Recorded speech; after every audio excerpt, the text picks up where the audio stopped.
Welcome to another edition of PENSDOWN. Today I'm excited. One of the people I have always wanted to engage here is finally on the seats. On this program, we give journalists the opportunity to talk about what the news would not take, the behind-the-scenes issues, how they got in, the things they encounter, and all the other issues that they grapple with while putting together the news for our consumption.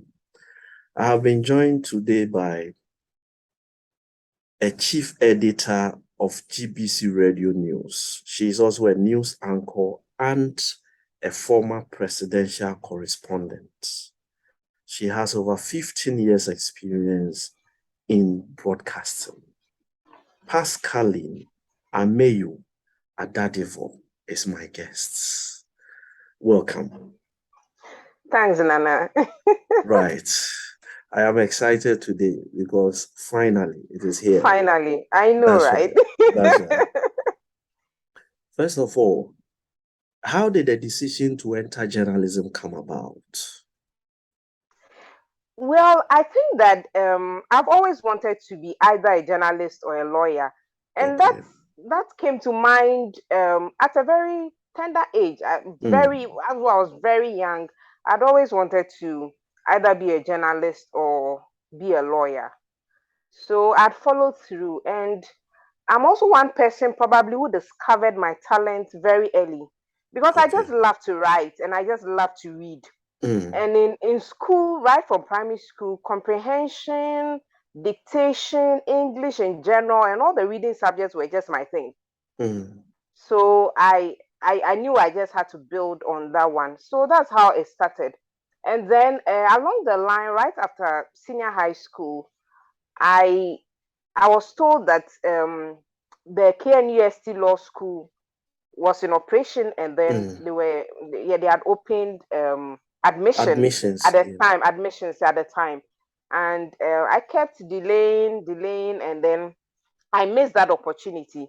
So I said, Oh. okay, if I miss that opportunity to go to the law school, then to read law at the first degree level, then I could just apply to GIJ and then started from there. So I applied to GIJ and I got admission. So that is how the journey started, and I've not regretted. I've loved it all through and through. Wow. It's been 15 years for you. Now, within these 15 years, you have witnessed a lot of attrition in the field of journalism. So many qualified professionals are leaving. Some of them are going into corporate communications, others are diverting into entirely different fields. Two in one question. Number one, what do you think is accounting for this level of attrition? Secondly, what has kept you here for 15 years and still going? Interesting question there. Nana, seriously, I know that a lot of people have left and they keep leaving. Mm. Truth of the matter is that I think that the profession does not pay here in Africa and Ghana for that matter. It's not paying. And you and I know how difficult it is to pay bills here. Yeah. So if I'm not earning much, why do I stay in a profession that does not pay me much? Where I'm virtually at the beck and call of the one who gives me peanut or crumbs. Yeah. You get it. So we have a Mm. profession where um even when you're given 100 cedis or a 50 cedis, that is enough for you. Mm. And anyone can throw that at you because you are a journalist. Mm. But this is a prestigious profession. It's a profession that we have gone to school to learn for. We are professionals. And as a journalist, you're supposed to be um to be a master of all. Mm. Know a bit of industry, know a bit of economics, know a bit of this politics and all that. And so you are knowledgeable. But here's the case: you are not paid much. Yeah, you get it. Yes, I So the get you. high level of attrition rate is because the job is not paying, and after some time, you realize that you have to move on if you really want to make it in life. But then what has kept me in the profession all these years? But you don't want Yes. to know. I really want out. I must pay the bills too. So Yeah. I've always said that if you enter into a profession just for money, you wouldn't make any impact. If you're riding on passion, yes, one would say passion does not pay the bills. Yeah. But yes, the fulfillment that comes out of that, the fulfillment of being commended, working hard, and getting results is enough to keep you in that profession. It's enough to tell you that you're making headway. So for me, for once, is the passion. Is the passion that has driven me and keeps driving me to be here. Once I do my work well and I'm commended and others commend me, my listeners commend me, I know that I'm making an impact. But the other side is the fact that I'm always broke, and that is not fun. And so I'm also looking for the nearest avenue to run out. Wow. I'm looking for the yes. I'm also so it's that is it. It's not paying. And those who are in it because of the passion to want to impact society, to mirror society, and then correct the ills in society. You're playing your role as a journalist and you are fulfilled. But when reality hits you and you realize that after so many years, you have nothing to point at, you have no savings anywhere, then you know that you have to move out. It's unfortunate, but that is it. Yeah. It's unfortunate. Yeah, but that's the reality. So it's just that it's because it's not paying. And why it's not paying, I don't know. On the back of all these you have said, if we are to go back into time 20 years, will you still choose journalism? I will. I'll still choose journalism because I've said that I've always had the flair for creative writing and for yes, I've always had the flair to do journalism. So 20 years, 30 years, I will still do journalism. But now I am wiser. I probably would add I probably would have something at the side, yes, and add some consultancy and all that, after some time. So, yes, I'll still do journalism. 101 times, I will still do journalism. But probably take it a notch higher or do something else at the side. We'll do so many things else apart from the mainstream journalism. Should journalists be licensed? Should journalists be licensed? I think so. I think journalists should be licensed because you see, here's a profession where everyone who sits on radio and speaks claims to be a journalist. People do not have any training at all, but just for the fact that they have been offered the opportunity to be on radio or TV to speak, they call themselves journalists. So it's like we do not have a uniformed gathering where or an association where you can refer to that. Oh, this is a professional body, and these are professionals, people that have gone through journalism training, have practiced for even if it's for 5-10 years, you have practiced journalism. Yeah. We do not have that with other professional associations where the secretary who works in the lawyer's chamber can say that I belong to the Ghana Bar Association or have the right to be called to the Ghana Bar Association. We do not have a situation like that. We do not even have a situation where, excuse me to say, the cleaner at the hospital after some time would say that, well, I've worked with doctors, I've cleaned their desks and cleaned their offices for a while, and so I have to belong to the Ghana Medical Association. I deserve to be there. It never happens anywhere, except in journalism.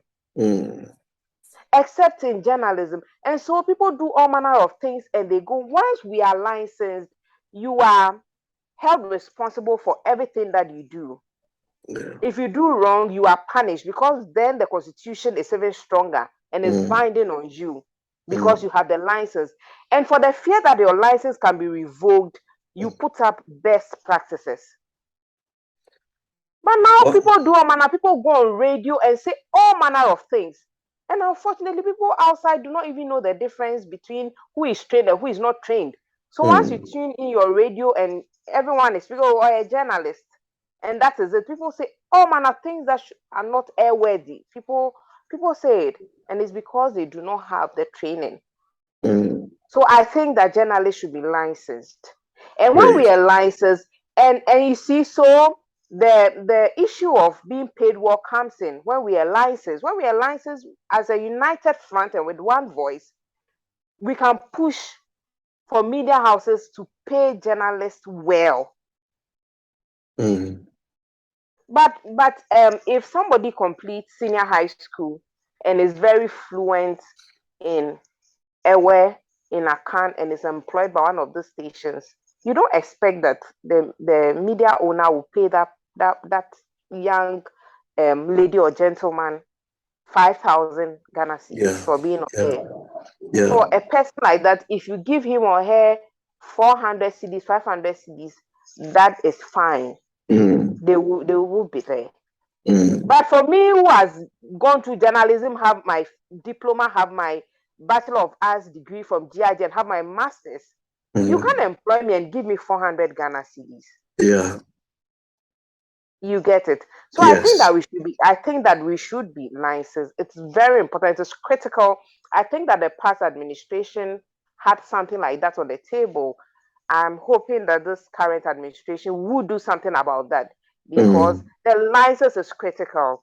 It is critical to get a united front to push for what we deserve as media people, and then to clean and bring some sanity to the airwaves. Yeah.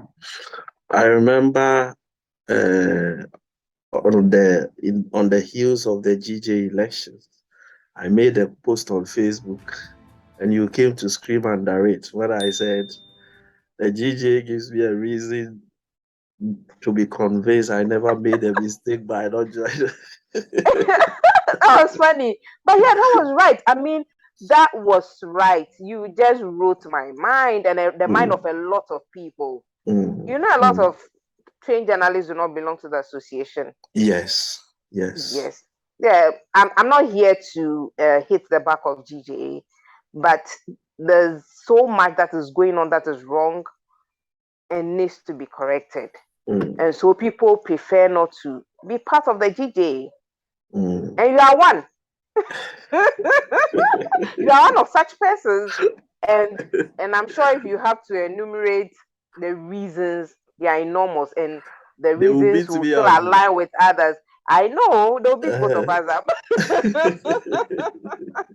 Yeah, so a lot must go into it. It's not just about just having people come up to be voted to be GJA presidents and other executives, and then after their tenure, we vote for other people just to be there. No, I think that we must go beyond that. It's unfortunate. We've had very good people lead association, and it is what it is. And I think something should be done. Okay. Something with us. And I think this generation, the younger ones, should be up and get GJ back on its feet, get it to do what it must do. Okay. Earlier on, you said people get up and say all manner of things and they call themselves journalists. Now we are going to social media. How has social media changed the face of journalism practice? Well, so with the advent of social media, a lot of people have become journalists. Almost everyone on social media is a journalist because the news is broken there by people who are not trained journalists. People chance upon events, things, and they put it on social media, and we get to know. And sometimes we, the media people, we get the information from the social media where the news breaks, and then we do our follow-ups on it and all that. So social media has changed the face of journalism a lot. It's virtually rendered as redundant to a large extent, because before the news goes on air, it's already on social media. and the updates are following by people who are just citizen journalists. Yeah. Yeah, so people would always prefer to go to social media first for all the news. I even do that. There are times when I hear someone tells me something, and I go on social media, I go on the walls of some people just to, if what is there, I know this is true and all that. So a lot more, yes. Social media has changed the face of journalism to a large extent, because you get the news there, whether it's credible news or fake news, you still find it there before we come running after it and doing the follow-up. Solly. Oh boy. What's your take on it? Nana, so they call it TNT. Equally TNT. So well, after I've taken my throttle to your event, that's nice that you pay my transport back, especially with the smaller media houses who do not have vehicles. For me, GBC will take you there and maybe even wait to pick you back to the office. So solely or not, will still move. But there are some media houses that do not have vehicles to send their reporters to events and all that, and they have to rely on the public transport and all that. Like I've said, untrained, unskilled people who have been put on radio who are earning as low as 300 Ghana, 400 Ghana. They go after all those programs, they pick public transport. And so they will fight for the 50 Ghana, the 100 Ghana cedis. You get it. Yes. So I'm not endorsing solely. I feel that as a journalist, whether you're giving solely or not, you should still do your work. But it will interest you to know that some people won't even do the story because they did not get the envelope. Or because their expectations were not met. They opened the envelope and it was 50 Ghana. So you know how it's called. It's called My Pen Will Talk. So I open the envelope and it's 50 Ghana, my pen will talk. So I give you just a quarter script and then that is it. So well, I think that is one of the reasons we are disrespected as journalists. Disrespect us, yes, because you can imagine you're either giving or you're not. So you can imagine an event planner or a PRO putting 50 Ghana in an envelope and giving that out to the journalist.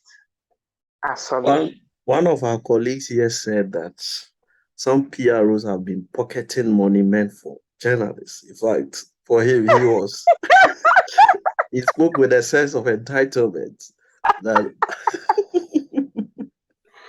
I hear that a lot too. But it is possible. I mean, when they give the budget, we the journalists do not see the budget they have given their bosses for the media persons. So he writes 10,000 for media, and he invites about 10 media houses and give each of them 100 Ghana. That's a lot that goes into his or her pockets. Well, these 15 years you have practiced, what will stand out as the most challenging assignment or set of assignments? The most challenging. So I think it was my time at the presidency. Okay. And it's tough. It's tough to be a presidential reporter. It doesn't come easily like reporting on regular assignments and all that, because in this case, you have to think deep, be attentive, be wide-read, do a lot of research. And you can't afford to have a normal news report from the presidency. Your report must be top-notch. And again, I say that as a GBC person, because they always require that you do the right thing and do it well, and your report is good and must merit a headline and possibly be number one. Okay. So that puts a lot of pressure on you to do well, and it's a lot of a lot of pressure. You need to be very fast with your work because just as in a day you can have about 5 assignments, and in all those 5 assignments, the office is calling you to produce a report. And as a radio person, you are editing your sound, you are sending and all that. And in all that, that can be challenging. But if you're able to survive through it, you come out as the finest. So I think that the apex of it all for me in this profession has been my assignment at the presidency. It put me on my toes. I was always on the go, always alert, moving at any time. It's like you do not own yourself any longer. At any time you're called to move and you have to be there. There are times where we have left Accra at 2 a.m. to go to other regions ahead of the president's visit and all that. So it's been, that's quite challenging to have that assignment. Okay. Do you have a history of journalism in your family? So yes, I have a cousin. Adadevoh, she used to work with Ghanaian Times. Okay. Yes, and she's moved on though, but she used to work with Ghanaian Times. She used to have a column. And then I know Senye Jom. Adadevoh, yes. She also, photojournalist. she's a photojournalist, and she's doing quite well. And there are a few of them that have done journalism, cameras are but they did not intimidating. practice. I know, right? I know. She's able to bamboozle her way through a stand. That's right. Head on with the guys. She's able to challenge Yeah. the guys and it's always considered as a male-dominated field, which I always say that look, there should be nothing like male-dominated field. We all can do it, and I like the way she's able to hold her cameras and stand on her feet and then do her work like just like the other men do. That's right. So, yeah. You've done 15 years. How many more years do you want to go before we turn off the microphone? Oh, and then I just told you that I think that I have done well. I have done enough. At least 1 or 2 people will remember me, and you will also remember me. Oh, definitely. Let me tell you a story. So I was in traffic about 3 weeks ago around the Legon area, and then the policeman was just weaving through the traffic, and then he got to my vehicle, look on the screen, and then saw my GBC sticker. I said, GBC? We are Juma or GBC? I said, yes. I was so pissed off. Traffic actually spoils my mood. So being in traffic there and all that in the morning, so I wasn't too nice to him. So I said, then he said, Boudina Meshadie. Then I said Pascaline, and he said Adadevoh. Only Pascaline Adadevoh. So it tells you that okay. So I'm like, oh, so I can't even do anything bad again. Everyone knows. Even the policeman knows my name. So at least you get people to appreciate you. People appreciate your work. They've only kept your name because they have heard you and they like what you do. So I think that I have done enough, and I can move out at any time into consultancy, into PR, into marketing, anything. Wow.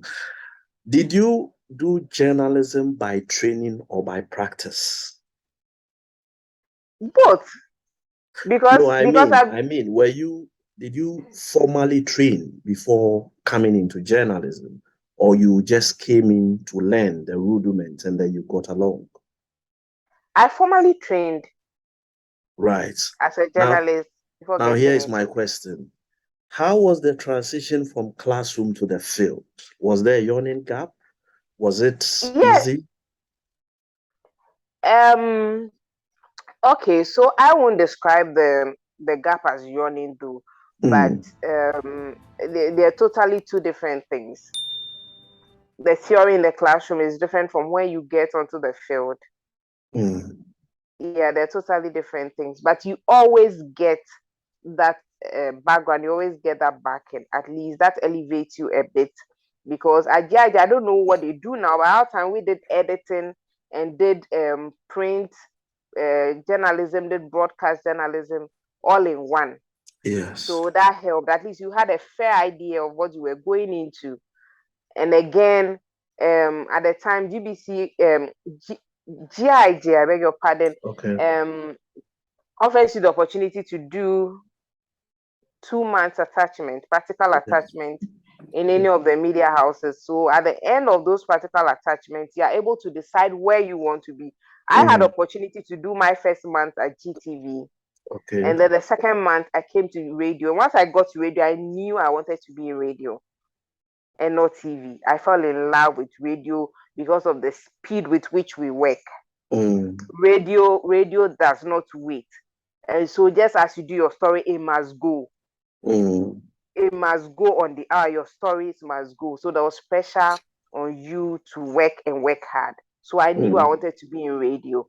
So Mm. and then from there, learning from the experiences of others, because then you are attached to some senior colleagues to go out, you come Mm. and do the stories, and then you're able to get the outline and all that. So I think that there are two different things, not entirely a big gap, but Mm. you just need to build on what you have learned from journalism. I don't know what it is now, because I see the students on practical attachment on national service as people, as if they're just green people that have just been brought in. It is as if they have not learned anything at all at journalism school. So I don't know what is happening now. But during my time, Mm. I think that they prepared you enough to take up your role in any of the media houses. Mm. GBC has an extensive repertoire of professionals, some of them legends in the field, radio, television, what have you. How easy or difficult was it for you to find your feet upon arrival? Well, yes, you're right. There are a lot of professionals in there. A lot of professionals. I met a lot of them, and I'm happy I worked with a lot of them as well. Mm. Um, they are very accommodating, very, very accommodating, and you were welcome as a student or as a national service person. Once you wanted to learn, they would Mm. take you through it. So these Mm. were people that were ready to teach you. I've always said, when I Mm. got to radio newsroom, I worked directly under Tay Kitchen. Okay. And yes, I worked directly under Tay Kitchen. Tay didn't just say that, oh, this is a national service person. Let me just allow her to be. Tay made sure that he gave me tasks to do. So there were times he tells me, Pascaline, I'm going out briefly, do the 7 o'clock headlines. Mm. And then he leaves. He leaves, and then I try my hands, and he comes back and he comments me, he makes corrections, and I do not repeat those mistakes any longer. So with time, I became stronger. Mm. We have people like Afelmoni who would edit your script, and others. There are a lot of other reporters, Charity Binka, Sarah Kufikwaku, a lot of them. So they go Mm. through your report, they go through your report, they sit with you, ask you Mm. to go through, ask if you agree with the corrections that have been made. If you have any questions, you ask. If you don't, you they tell you why they made certain corrections, and then that refines you. You get better with time. So I think that yes, all of them were there, but they were very accommodating. They were ready to teach you if you present yourself to be taught. Mm. So it made it easier, and I enjoyed. I mean, the early stages until all of them went on retirement. It's been fun, and I've learned so much from them. So Mm. yes, they were there. It was interesting. So I met people like Beatrice Edu. In fact, Mm-hmm. Beatrice Edu put me on air because I didn't think that I could read, and that Wow. wasn't my focus. Yes, that wasn't my focus. I just love to write, and I do a lot of creative writing. And I Mm. didn't think it wasn't a thing for me to want to be on radio or be on TV to read the Mm. news. But Mm. for some reasons, I just think that he felt that no, this girl could read, and then she put me on air, even though I failed a number of times. I managed to refine with time, and I think I'm better. Yes. So yeah, it's been wonderful working with all these people and meeting them at GBC. No S at all. They've been very Right. nice and sweet. Right. A lot of media houses are springing up, majority of which have the fingerprints of political characters, the increasing political ownership of the media. We are a democracy. Is there a cause for concern? There is, like you've mentioned, we have a lot of politicians owning media these days. And what happens is that, and so reportage and everything is skewed. It's skewed, but as a journalist, you have a mandate to churn out balanced, credible reportage. So if you work in a media house that is owned by a politician, the owner of the media house is CPP. Definitely. And we have the alliances. So if CPP is aligned to NPP, that's right. You can imagine that every report that comes or whatever is said on that radio is biased. Yes. Towards all other political parties or towards what even should be the truth. So I think that it is worrying. But is there something that can be done about it? I think no. It's even going to get worse because of the nature of our politics in this country. We are not supposed to be politicians as journalists. And to say that you have to be neutral as journalists is hypocritical as well, because at the end of the day, in any elections, I go and I vote for a political party, or I vote for somebody who belongs to a political party. So it would be hypocritical on my part to say that as a journalist, you have to be neutral. But when it comes to your work, I think that you need to be professional, you need to be balanced and report what it is, what the news is. So that is also, we have journalists who belong to certain political parties wanting to work or being employed in certain media houses. If you don't belong there, you never be employed there.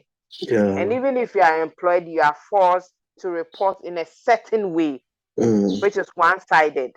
Yeah. So yes, it is worrying, increasingly worrying, because our media landscape is awash with so much politics.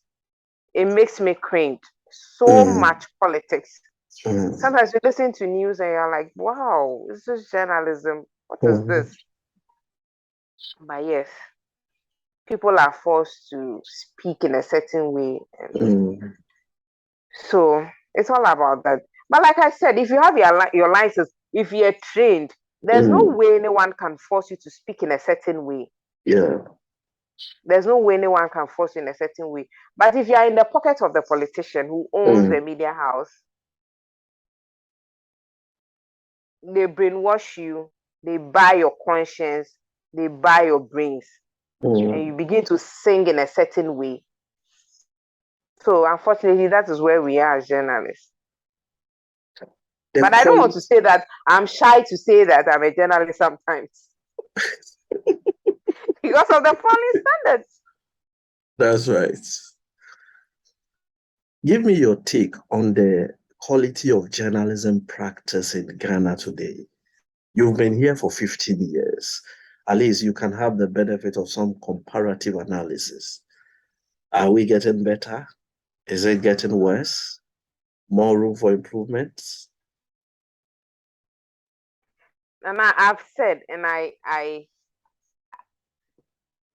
from all that I have said, at least you can gather that standards have fallen and have fallen flat. Or is it rather flat? Standards have fallen. Standards have fallen. Standards have fallen. Disgracefully so.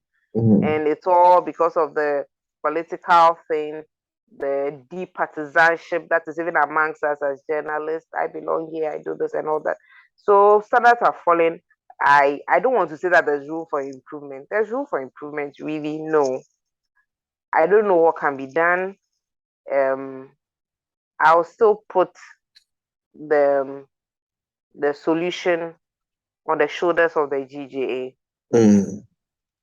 If we have a GJA that will strictly stand for professionalism, that will ensure that right things must be done, bring us all trained journalists together under one umbrella to sing one song, have refresher courses, have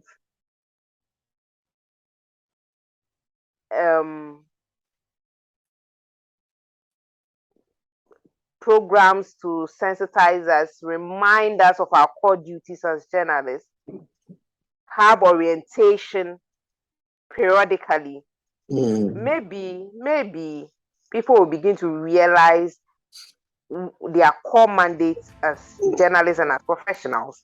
But until then, when we do, everyone does what he or she wants. Anyone can get up, get some airtime on radio, speak, and call him or herself as a journalist. Things will remain the same and even get worse because our politics hasn't changed. It is getting worse and worse and worse. And it's our ability to set up a media house. If we have the money, yes. And if we don't regulate even who acquires licenses to set up a media house, which is also critical. If I have money and I can just set up a media house without even knowing what it entails, then there's a problem. So we should also regulate who gets the license to run a media house. Has it been GBC all these 15 years for you? Yes, it's been GBC all these 15 years, but after my national service, I worked with the Public Relations Directorate of the Ghana Armed Forces for a year. Okay. Before GBC called me for employment. So I worked at DPR for a year, and then I had to move out because I thought it was boring in there. It was just about the military, and I thought GBC was going to give me more exposure and more opportunity to do what I really want to do. So, why haven't you ever gotten tired doing this over and over again? Some more than 13 years at the same place. So again, it's about the passion. And if you're doing something with passion and you're enjoying it, you don't even realize that time is running out.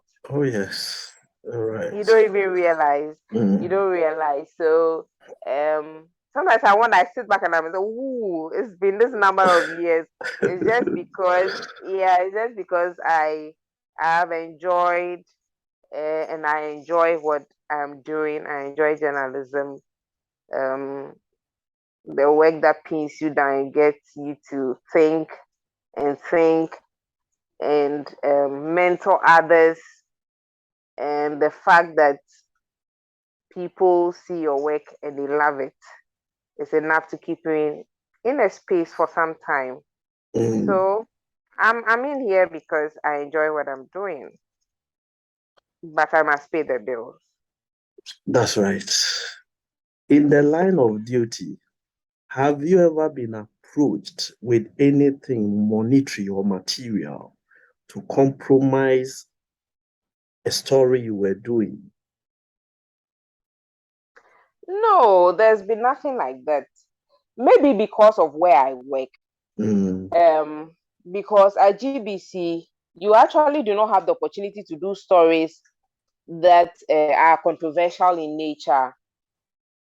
You get it, stories that will probably bring issues and all that. There's a bit of restriction in there. So yes, you can do your feature stories, you can do your diary assignments. Is it because they want to avoid judgment debts? Maybe, probably, because we're already in debt.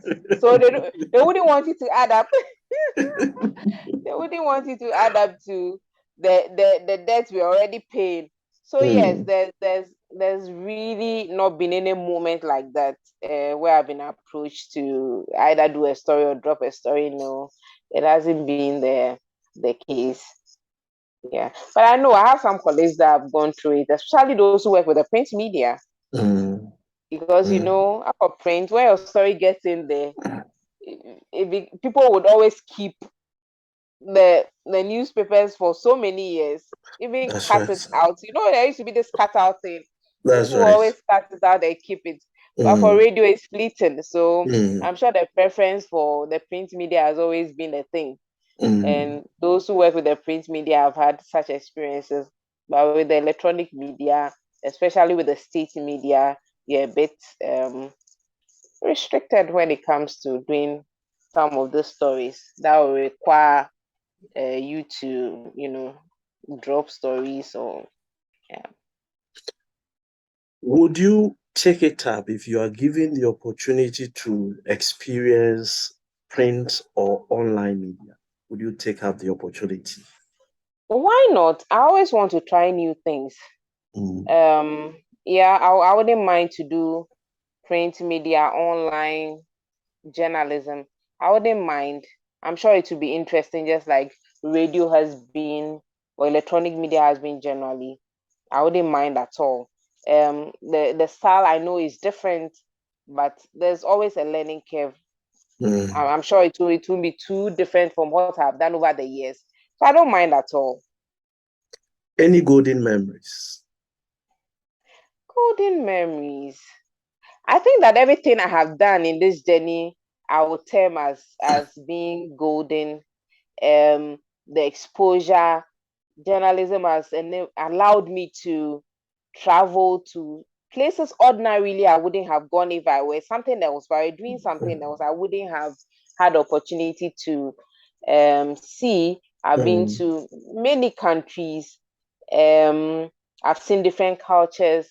I've encountered some world leaders that people have just seen on TV, but I have seen them one on one at various summits, African Union summits, ECOWAS summits, Commonwealth mm, summits, and all that. I've seen quite a number of world leaders, past and present.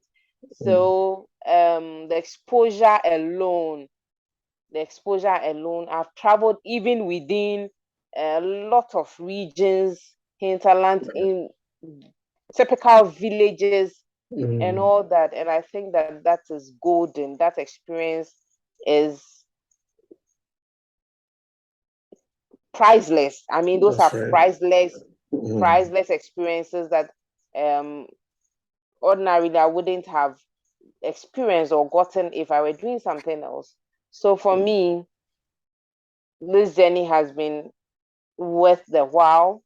I don't regret it at all, except that, like I said, my pocket is dry, but I don't regret the exposure and experiences. Let me pull the brakes here. Yeah. Pascaline Ameyo Adadevoh. She has been my guest today. On PENSDOWN here, we talk journalism journeys. She's done 15 years. Do I make an official vacancy announcement for you that you are looking for a job? Yes, yes, yes, yes, do. She is open and available for any services related to communication. She Yes. knows her crafts. She's gone through the mill. She's learned under some of the most trusted hands in the industry. She has been my guest today. We'll be back next time with another edition. Thanks for joining us. Bye for now. I'm grateful for your time today. Thanks for having me, Nana. Right, you're Finally. welcome. Right. Bye bye. Bye. That'll be all for now. Thanks a lot.